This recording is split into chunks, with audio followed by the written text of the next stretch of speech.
13. Back, man. Took a long hiatus. A long hiatus these crazy COVID, times. a la COVID-19. Yep. Tried to take a lot of COVID-19 is shaking up the world since the last time we got on these mics. But here we are. The NBA is doing it correctly. Yeah, I think the NBA has definitely done the best job out of all sports leagues Yep. so far. You know, it's a great thing. It's a great thing. Yeah. So we you know, I'll say for me, as far as the podcast goes, a lot of it was, just uncertainty on. First of all, no, there's no basketball for a long time, Yeah. and then just trying to navigate and within our personal lives, trying to figure out what was going. We're all affected in a way. So And to that point, I think we were both kind of. I think everybody was kind of torn, man. Because not to mention the COVID situation, but just a lot of the civil unrest that's been happening. yeah, Over the last couple months. yep, it's facts. With all the deaths of unarmed black men and women at the hands of police. I think we were just at a point where we wanted sports to come back, but we didn't want to lose focus on something that's bigger than basketball. Let's face it. The deaths of unarmed black men and women, to me, is definitely more important more than basketball. And I think the return of the NBA was very, very. It was dependent on what the NBA was going to do. It was dependent on what the NBA was going to do when it comes to the messaging that was going to be put forth by the NBA and its players, as well as what initiatives the league was going to have to support its players in the Black Lives Matters movement.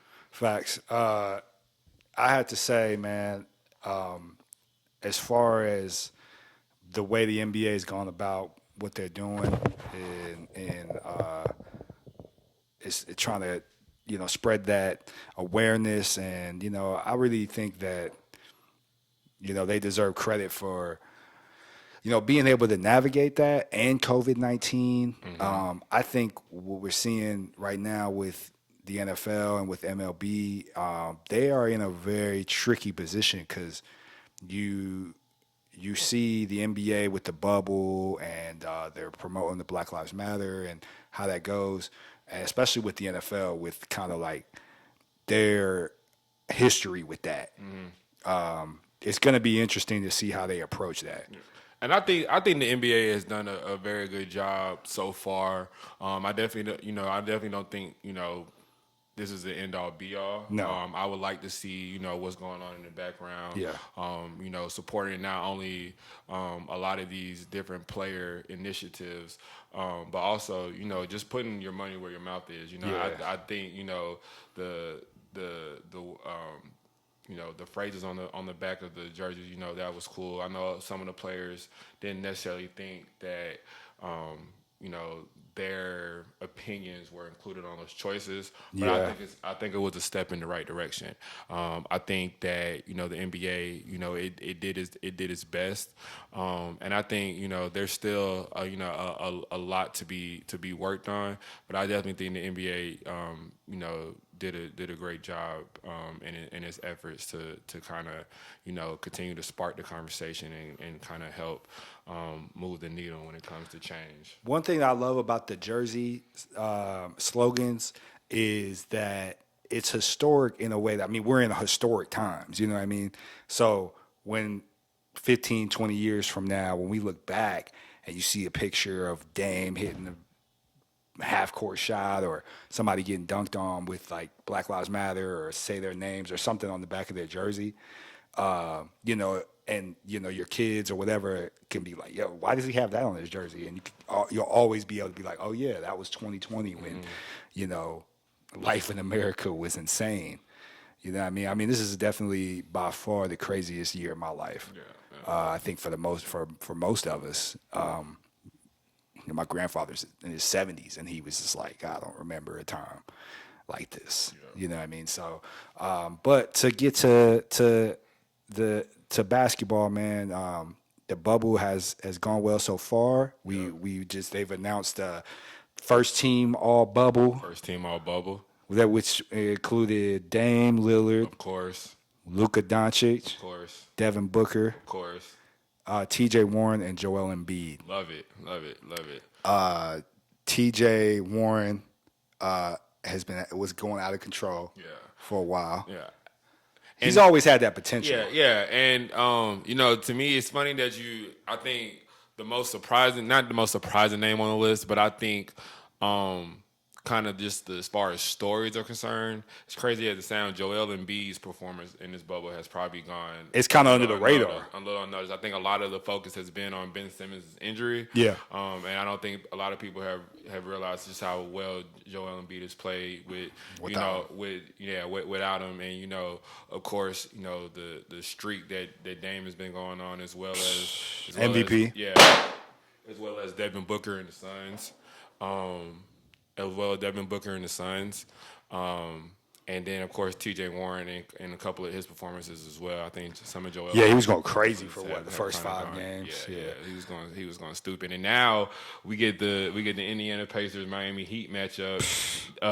Jimmy Butler and T.J. Warren, man, that's going to make for some awesome basketball, man. Yeah, I definitely can't wait. I'm excited about these playoffs coming up. And you know what, man, give these guys credit because. When they first announced, we're doing a bubble and this is how it's going to be done, this is how it's going to go, I really did expect to see a lackluster performance. And these guys have come out the gate and given us some great basketball from day one. Mm-hmm. First game, Clippers, Lakers, and since then it's just been on. Mm-hmm. You know what I mean? So. Give these guys some credit, man, because especially when you look back on history as far as lockout seasons, it hasn't really been that. It's always and I guess maybe the difference is they had already been playing. Mm-hmm. A lot of guys, because of uncertainty, the coaches and GMs are probably telling their guys just be ready, because we could start up at any point. So they just came out the gate hooping, and Dame Lillard. MVP, well deserved. I'm interested to hear your take on this Lakers Portland matchup because there's a lot of talk. Yeah. So there definitely has been a lot of talk. I think this is probably the most interesting matchup of the playoffs. One because of just kind of the story of the Lakers and their last few games in the bubble. I don't think they came into the bubble I don't think they came in the bubble performing like they did before they were in the bubble. No. And I think a lot of people over these last 8 games have kind of seen some of the glaring weaknesses. Yeah. I think Avery Bradley not choosing not to come. I think that may even be I think that's maybe even a bigger hit than some of us may have thought. Yeah. I mean, those of us in Lakeland, I think we knew that was going to be a big hit, but I think it's been even a bigger hit because Avery Bradley provides a lot of the little things, whether it's on the court or in the locker room, that you really need in this situation. Let's face it, none of these players have been in this situation. There's almost, I was talking to, one of my homies the other day, and I was telling him, how I honestly think that the NBA players are enjoying this because it kind of takes it back to the roots, like AAU feel. Oh, yeah. Being in the hotels with your teammates, away from your family, away from your friends, away from everybody, and you and your team against whoever, and in that tournament. Only difference is this is going to be a 3-month tournament. Definitely got that AAU feel. Yeah, and I think a lot of the players are relishing in it. They a lot of the distractions aren't there anymore. It's just straight hoops. You know what I'm saying? They can go to the gym anytime they want to. They can do whatever they want to during this time period when it comes to the game of basketball. And I think a lot of them. That's why you're seeing a lot of the performances from people who, may not perform like that during regular circumstances, just because I think everybody is locked in and honed in. Yeah, and I wonder what the effect of not having 20,000 people yelling at you in a game has. I mean, you've seen like free throw percentages have been up. You know, that I just wonder, and I think like guys like LeBron, he kind of alluded to, you know, missing that. I mean, that definitely plays a huge part in the game. So when you take that out, it's interesting. You know, we're at a mutual gym. There's no home court advantage, and really, it's just about like who wants it. So when it comes to that first round matchup with the Blazers and the Lakers, I mean, personally, I think as well as Dame has played, if you look at the games with him scoring 40, 50, 60, they needed that. Yeah. You know what I mean? It wasn't like he just went crazy and they won by 20, 30. Like those were tight games.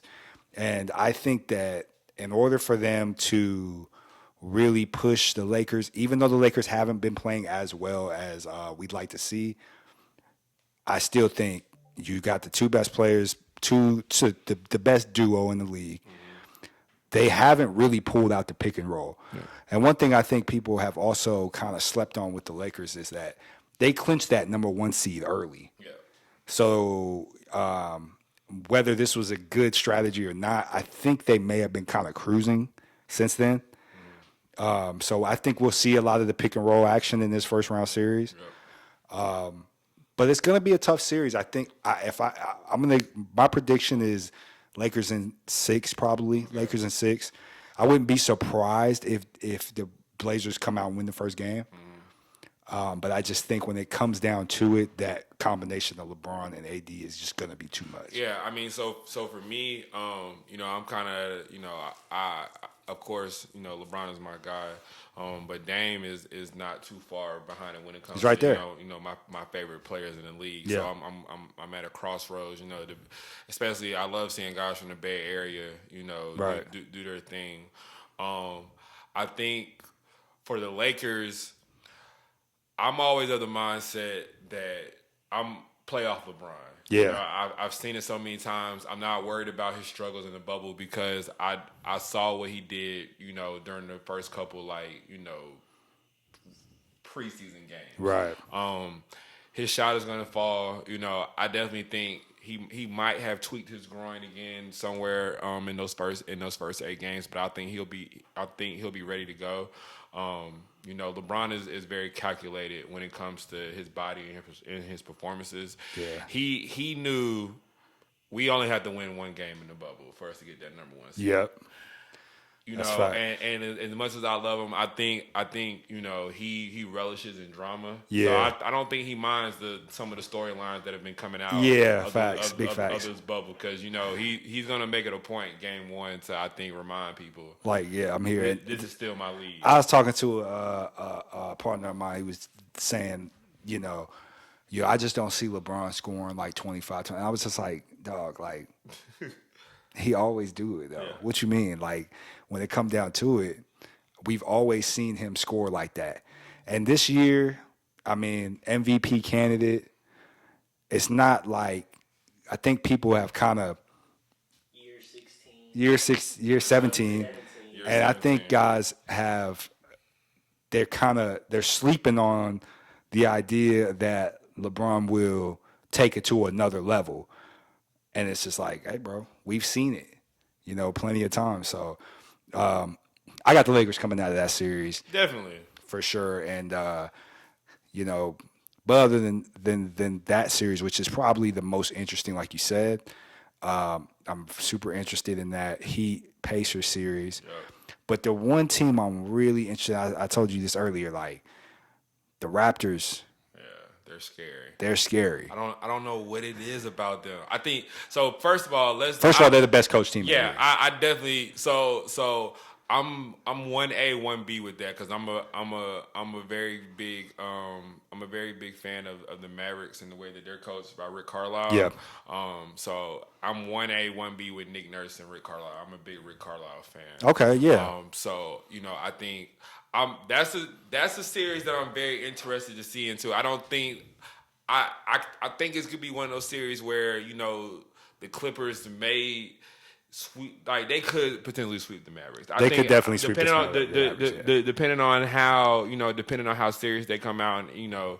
But I also think that it's one of those series that even if they sweep them, every game could be close. Oh yeah, you know what I'm saying? I agree. Every game could be close because I still think Luka has to figure out. He has to learn how to take over. I don't think he's learned that. Yet. Playoff basketball. Yeah. I mean, it's still new.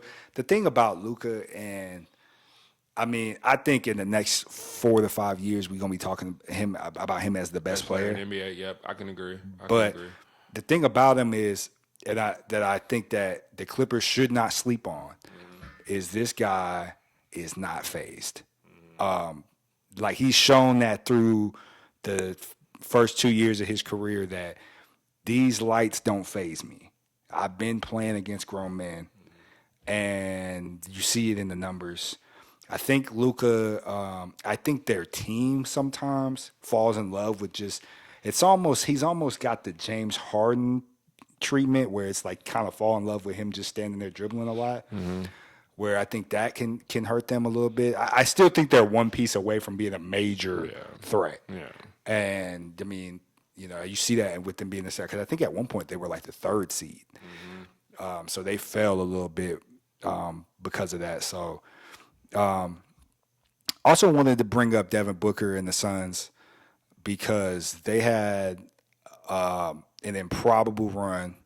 I think I read something that said they had a 1% chance of making the 8th seed, which they didn't end up getting, but were literally within they had to wait on the Trailblazers to win another game to not be the 8th seed.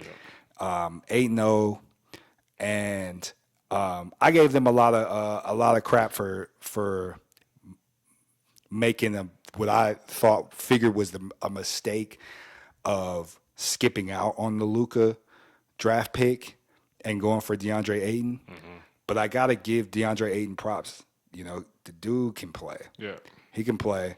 And I kind of hate it, man, because, like, I be wanting to see some of these other teams, get good. But some of these teams just have, like, bad culture. Yeah. And, I think it's going to be one of those things where eventually Devin Booker is going to have to get out of Phoenix. Well, listen, at least one thing I will say for them, and I agree with that as of right now, because I know Draymond I think he ended up getting fined for saying that.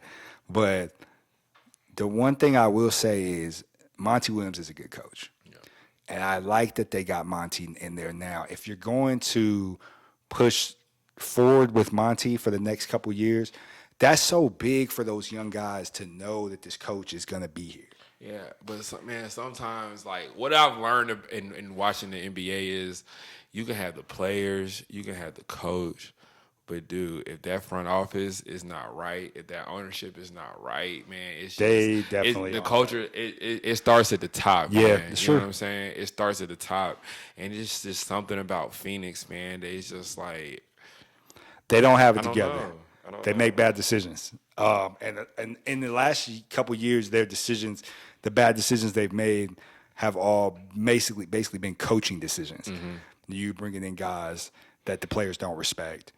So I don't know. We'll see. I mean, when I look at their roster, before I wasn't sure, but now that I look at it, when I say, okay, we know Devin Booker's bona fide.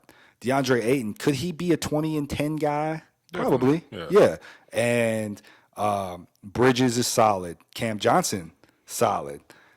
To that point, I think DeAndre Ayton, wherever he goes, I don't know if he's ever going to develop like a dump down, give me the rock, I'm about to go get you 20. I think wherever he goes, he's going to have to play with a good point guard. He's very Al Horford-ish, like not necessarily, I'm never going to be the best player on the team. I agree with that. Rubio played well, and one thing I think people are sleeping on is they made this 8-0 run without Baines and without Kelly Oubre. Yeah, definitely without Kelly Oubre. Where's Kelly Oubre at? He just decided not to come. No, he hurt, I think. Okay. Yeah, I'm pretty sure he's hurt. So that's that. 8-0, I mean, it's sad though that when you look at 8-0 and they're saying that's the best streak they've had in 5 years or whatever it was. I mean, come on, dog. 8-0 is. I mean, as great as it was in the bubble situation, 8-0. Like most good teams do that at least two or three times in a season. You know what I mean? So, but watch out for them because we'll see how that works out. I know there's, as Laker fans, we always got our eye on somebody. Yeah. And Devin Booker is one of those I guys. definitely have my eye on Devin. We always got our eye on somebody, but he definitely signed a pretty big contract. But we'll see what happens with that. So going forward now, we've got Milwaukee's probably going to coast. Hold on, but before we get to some of those, can we touch on some of the performances today? Oh yeah, big facts because your boy Spider had 57. Yeah, Spider third most in playoff history. Yeah, and took an L. Definitely took an L. It's just gonna to me it's gonna be hard for with Mike Conley not being there. And Bogdan or Bojan. Bojan. Bogdanovic. Yeah, Bogdanovic.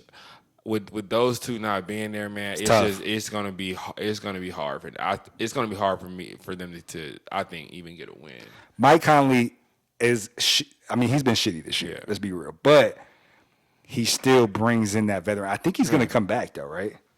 I think that's the plan. Yeah, I think that's the plan. He left for the birth of his child. 100% understandable. Definitely. But he'll be back. He brings the experience that they'll need. Even though he hasn't been the greatest, he hasn't had the greatest season this year. He'll bring that experience they'll need.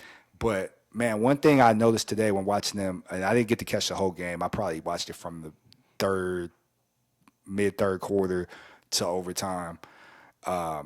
As great as a defender as Rudy Gobert is, as many screens. I mean, I don't think anybody sets more screens than this guy. This guy in they need. I think the Jazz are one piece away, and I think that piece is somebody reliable that we could say, okay, it's okay for us to take Gobert out right now, because when it came down to it in the crunch time, I mean, the plays that were happening with him and where he was losing the ball, it wasn't like the plays were set up for him. It's just like the play is for me to give you the ball and you touch pass it to someone else and he's dropping the ball out of bounds. I mean, the Nuggets scored like 15 points in overtime. I mean, I know Jamal Murray went crazy in overtime in the fourth quarter, but you just can't have that. Someone that's that prolific of a defender, but we can't even pass you the ball in the crunch time. So, hey, and quick shout out to Michael Porter Jr. He has been a very, very good story in the NBA bubble. I think he's even had a couple 30-point games. Had like 2 or 3. Quite a couple 30-point games in his performance today. In his first playoff game, under the circumstances that they are right now, I think definitely that's a shout out to the Testament. I think a lot of people who aren't necessarily basketball enthusiasts maybe have kind of forgotten about him. Yeah. And just how good he was coming into college, and the type of player that he was in high school. 6'10". This kid has NBA All-Star potential for sure. That's how good he is, and even beyond if he puts it together. Denver, first of all, they're ridiculously deep. Yeah, and they have the luxury. Well, first you gotta give them credit for drafting well, but they have the luxury of saying, okay, these guys that you're not drafting because they have injury problems, we'll take a chance on them because we got Jokic and Murray and Gary. We got guys, so it's not necessarily like our success isn't going to depend on them. But I definitely think with Porter Jr., I'm more confident in his ability to make a complete bounce back. With Bol, I'm a little less confident because of the foot injury, and we know how many big guys have their careers have gone down because of that foot injury. He's so young to already have that. I don't think he touched the court today. I think they're still kind of working with him on the defensive end. But, yeah, Michael Porter Jr., I'm sold. I think the back thing is scary, but he seems to be good. And guys like Dwight, even though Dwight never kind of went back to his 20-point a game, I don't know if that was necessarily because of the back injury. The athleticism's still there. So I'm sold on Michael Porter Jr. He got the jumper and 6'10". Man, what else can you ask for? So let's do finals predictions. Finals predictions. So for me, as of right now,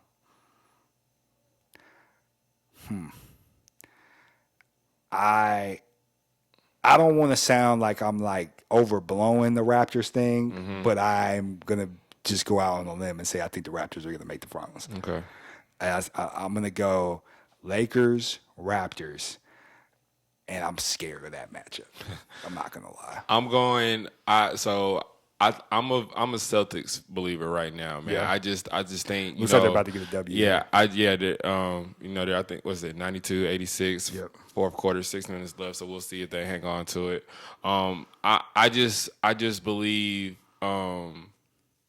I'm excited to see Kemba, man. Like I just think he's finally got the opportunity. We know how much of a big time game performer Kemba is. Yep. I definitely think as he gets his opportunities and as the Celtics go deeper and deeper in this playoffs, we're going to see a different Kemba Walker, and we're going to continue to see an ascension in Jason Tatum in his performances in the playoffs. I think Jason Tatum has especially his rookie year, he had a couple very He's having a big game right now. Performances. I think the year with Kyrie, I definitely think kind of interrupted his growth a little bit. I don't think he really never really figured out how to play with Kyrie, but now they're pretty much trying to give him the team. Even though Kemba is there, I think the overall theory is going to be Jason Tatum's team. So I'm very interested to see what happens with the Celtics as they go through this playoffs. So I'm gonna go Lakers and Celtics. I think that would be great for the NBA. Kind of that old school feel, Lakers and Celtics. I think the Lakers are gonna have some tough ones, man. Their path to the finals is not gonna be one that's easy. There's definitely gonna be some moments where I definitely think Lakers fans are gonna have to hold on to the edge of their seats because these games they're just not gonna be easy, man. They're just not gonna be easy. But what I would tell all Lakers fans who haven't necessarily been of the part of the playoff LeBron, equation, I would just say, man, just trust and believe that he's gonna see everything through, man. Yeah. And we're gonna be And just we fine. biased. Yeah. I mean, I know Definitely. I'm people biased. give me I don't crap care. for it. I don't care I either. don't care. They give me crap for it. They're like, oh, they podcast dope, but they be talking about the Lakers all. Listen, I'm going with the Lakers, even though I'm not sleeping on the Clippers. I'm not sleeping on them. But I wouldn't be shocked, even as a Laker fan, if the Raptors repeat. I just wouldn't be shocked. They're the best coach team. They're playing on all cylinders. They're 8 deep, and shout out to Kyle Lowry because as much as people wanted to just kind of write him off, including me too. I mean, he's shown that hey, I can lead. I can lead this team. So shout out to them. So I think I kind of wanted to touch on a few things that are up in the air before we head off the mics, as far as college basketball, high school basketball, because we are in a strange time. You're a high school coach in South Carolina where things are pretty much open. Yep. So y'all gonna be hooping. Yeah, so it's kind of weird. So my situation is probably more unique than a lot of people's situations. So even though our school is in South Carolina, we Yeah. play in a North Carolina association. So we don't play too many schools in the state of South Carolina. Most of the schools that we play are in the state of North Carolina. Okay. So right now, the public school, they're basically two different associations. There's a public school association and there's a private school association. So the public school association has basically came out and says, as of right now, there will be no sports as long as there is online learning. So, which the public school system is in online learning right now. I don't think there's going to be a high school public school football season. We'll see about the basketball season. They've came out with tentative schedules for both. If we're just focusing on basketball right now, I think for the public schools, I think right now they have been put on a reduced 14 game schedule. I think normally public schools play around 21, 22, 23 games. Okay.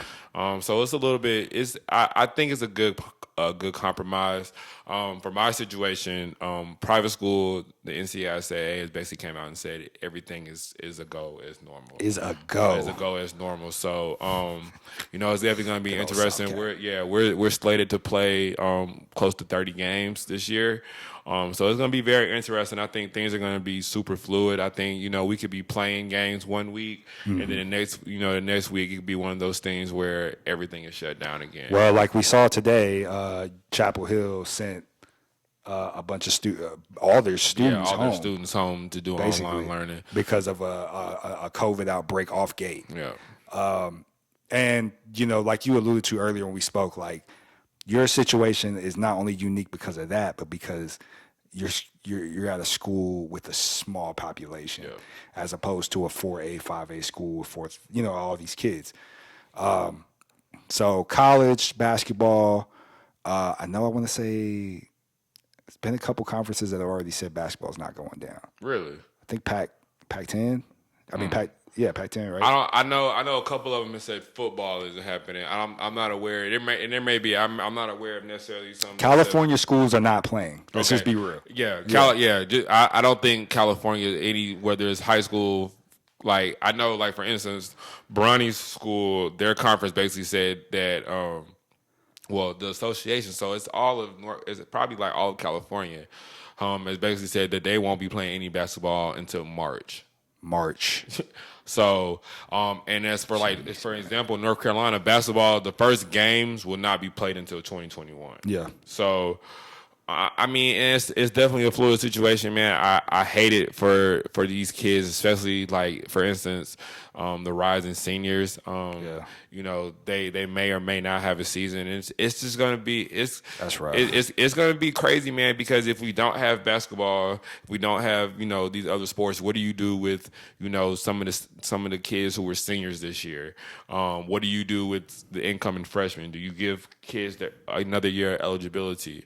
Okay, so now if you give kids another year eligibility, what do you do with the incoming freshmen? You know what I'm saying? On the college level. Yeah, on the college level. Do you give them another year eligibility?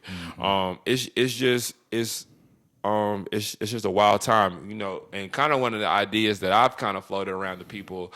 I think this is definitely a lot easier to do in basketball than some of the other sports is. Why not? So for all the seniors who were they're supposed to be their final season next year. Why don't we just basically put them on like college showcase teams, and allow them to play a full season? That way, they still keep their eligibility, but they're not messing up anybody else's eligibility. Just put them on college showcase teams and allow them to play against, some of the other colleges or other college showcase teams. Because imagine how many seniors there are in Division I basketball. Right. You know what I'm saying? So you could just make probably like 10 college showcase teams to where NBA scouts or whoever will still be able to watch some of these kids, and they're not necessarily losing. They're not losing a year. Yeah. I definitely think something like that would be a lot easier to do in basketball than football. Football's got a long road ahead of them. Yeah, football is definitely especially the NFL and the amount of players. Because I floated around like, how could football they have one thing for their advantage is that they only play one game a week. So how can you bubble Problem is, you got 50 guys on the roster. No, you can't bubble football. It's a wrap for It's that. just not It's gonna happen. either they're gonna play or they're not gonna play it. So I think the Kansas City Chiefs actually came out today and said they're planning on having 22% capacity this year for fans. So they're letting people in. Yeah, so they're gonna let people in. 20% capacity. So it's gonna be very interesting, Very man. Like interesting. it's to me it seems like it's gonna be state to state almost. You know, like some It's states are definitely gonna state to state. allow it, some states are not gonna allow it. I think North Carolina has been very strict on its policies. They tried to open up a little bit, and numbers went sky high. So they've kind of like not been allowing the gyms to continue not to be open, but hoopers are gonna hoop regardless. So Yeah, it's tough, man. I mean, I don't want that job. Yeah. That job that says, okay, we got to make decisions on whether or not we're gonna allow these kids to play ball or not. And I definitely think the NBA or the NCAA, they're in trouble when it comes to basketball because, especially, it couldn't be worse timing for them because now that the G League has opened up, they're letting these kids come straight in, right? We're gonna pay them. If you're a kid who's a top 10 recruit, top 15, top 25, and you're a senior and you've had all this uncertainty, why would I go play risk going to college and risk all of this, whatever's going on, what could happen, and I could just go play and get paid? Yeah. You know what I mean? I mean, especially when you're putting your health on the line. You know what I mean? I mean, let's be real. These kids are like top shape. Most of them are gonna be. I mean, all of them are probably gonna be fine. Yeah. But their families and things like that. So I think NCAA is in trouble for one, the money that they're gonna be losing, and then for two, the recruits that are gonna say, "I just go to the G League." I'm guaranteeing you that the NBA is already working on a bubble plan for that. Definitely. You know what I mean? I think they've already came out and said that they don't. They plan not to have a bubble for the next season, but I mean they got to figure something out sooner or later because 2021 is going to be here before we know it, and the season is going to have to start. Who would have thought that this would have lasted this long? Yeah, I think when this first happened, I think a couple people thought a month. That's how I was at. Couple weeks. Yeah, we're gonna be fine. And here we are in September. We about to be September. About to be September, and with no end in sight. Yeah. With no end in sight. So, I'm just, and as far as like the states, like you said, states doing their own thing and trying to figure it out, I'm like, I don't know what's right or wrong. I don't know if you should just let people do their thing or if you should lock down. I don't really know. You know what I mean? I'm not in the mindset to be able to say like, this is what they should do or this is what they shouldn't do. When it comes to sports, it's so important for kids. So I don't know how you, and school, obviously. I'm gonna just be honest. I want to play. Of course, we're gonna play. If you disagree with me, I'm sorry. Put a mask on. Put a mask on. That's we out here. That's where I'm. That's where I'm at. I'm 100% for the mask. Yeah, like just I have put no a mask, problem putting on a mask. Just put a mask on, man. I don't enjoy it. I don't enjoy it, especially since we've been back playing AAU over the last couple of weeks. They got you masked up. Yeah, definitely got us masked up, and it's crazy because like I've seen like I said, me and Adrian, we've been at these tournaments, man. I mean, Adrian, you can attest. It's thousands of people in that gym, bro. Oh wow, thousands of people, bro, and it just is what it is, man. Like like everybody, the group that's holding these tournaments, they do a great job, I think, of patrolling the mask, and they even like if you don't have a mask on, you get kicked out. Like we saw this weekend. That's big. And they do a real good job of trying to keep people social distance. They have chairs marked to show people, hey, sit here, don't sit there. But I'm just at a point at it where it's just like, what do we do? Do we continue to sit in our houses? And it's not good for anyone's mental health. It's not, and I think that's what's getting lost in all this is you just have to make a choice, man. Just be smart. follow what the health experts are telling us, the scientists are telling us. They're telling us to mask up, man. Mask up. You know what I'm saying? Yeah. Like, if you don't want to mask up, then just stay at home. I'm Just good stay with at that. home. You know what I'm saying? I don't like the mask as much as anybody doesn't. How like long the you mask. think we wearing masks for? At least till 2021. At least. At least. I'm not gonna lie. Sometimes I'll be walking around the house without my mask, and I hate having to turn around and North go get it. Carolina, it's mandated though. Yeah, so what I've realized is I think so like I'll go to the store and they'll have like the signs and stuff up, but ain't nobody trying to argue with everybody. Nah. I've been there have been some people who've been like, nah, you check can't you? come in here. Yeah, I've been checked. Yeah, I've been checked. So Most of the time I throw my mask definitely, on I have two like in the car. cloth masks that I have in the car just in case I forget like the medical mask. Yeah. But now I'm like stocked with medical masks too. So I'm good. I'm good for the next couple. Months. I mean, I ain't gonna say where I work, but you know where I work, Yeah. and it get deep. Yeah. You know how it is, but everybody's supposed to be wearing a mask, but we've definitely had some situations, and they're enforcing it heavy, and that has been ugly a couple times. There's been some incidents. You know, I listen. It is what it is. You know what I mean? I'm just hoping that masks are not the thing now. You know, in like Japan and China, like they rock masks. Yeah. Like, you're sick, you wear a mask. I don't want to wear a mask forever. Yeah. You know, I'm lucky that my little ones are not in school yet. Yeah. And so I'm hoping by the time they get to that age where they're going to be going to preschool, whatever, like that ain't going to be a thing. Yeah. So, other than that, man, I figure we should wrap it up. Yeah, man. I'm happy to be back. Definitely happy to be back. Any Shotmakers Club. Shout out Adrian, first of all, on the camera.